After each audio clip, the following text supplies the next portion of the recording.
नीति वचन 5। व्यभिचार के विरुद्ध चेतावनी। हे मेरे पुत्र, मेरी बुद्धि की बातों पर ध्यान दे, मेरी समझ की ओर कान लगा, जिससे तेरा विवेक सुरक्षित बना रहे और तू ज्ञान के वचनों को थामे रहे, क्योंकि पराई स्त्री के ओठों से मधु टपकता है और उसकी बातें तेल से भी अधिक चिकनी होती है, परंतु इसका परिणाम नागदौना सा कड़वा और दोधारी तलवार सा पैना होता है। उसके पांव मृत्यु की ओर बढ़ते हैं और उसके पग अधोलोक तक पहुँचते हैं, इसलिए उसे जीवन का समथर पथ नहीं मिल पाता। उसके चाल चलन में चंचलता है, परंतु उसे वह आप नहीं जानती। इसलिए अब हे मेरे पुत्रों, मेरी सुनो और मेरी बातों से मुंह न मोड़ो।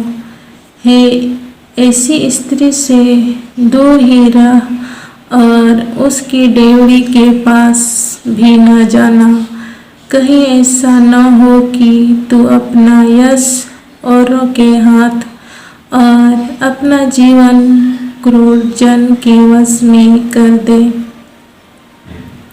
या पराये तेरी कमाई से अपना पेट भरे और परदेसी मनुष्य तेरे परिश्रम का फल अपने घर में रखे, और तू अपने अंतिम समय में जबकि तेरा शरीर क्षीण हो जाए, तब यह कहकर हाय मारने लगे, मैंने शिक्षा से कैसा बैर किया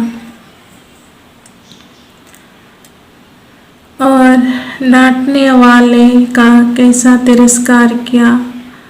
मैंने अपने गुरुओं की बातें न मानी और अपने सिखाने वालों की ओर ध्यान न लगाया। मैं सभा और मंडली के बीच में प्रायः सब बुराइयों में जा पड़ा। तू अपने ही कुंड से पानी और अपने ही कुएं के सोते का जल पिया करना। क्या तेरे सोतों का पानी सड़क में और तेरे जल की धारा चौकों में बह जाने पाई? यह केवल तेरे ही लिए रहे और तेरे संग औरों के लिए न हो। तेरा सोता धन्य रहे और अपनी जवानी की पत्नी के साथ आनंदित रहे।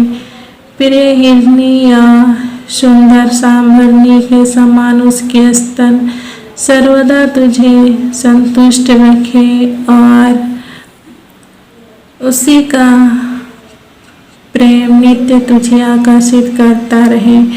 हे मेरे पुत्र, तू अपरिचित स्त्री पर क्यों मोहित हो और पराई को क्यों छाती से लगाए?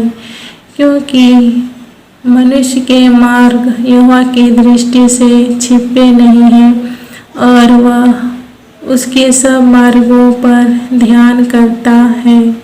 दुष्ट अपने ही अधर्म के कर्मों से फंसेगा और अपने ही पाप के बंधनों में बंधा रहेगा।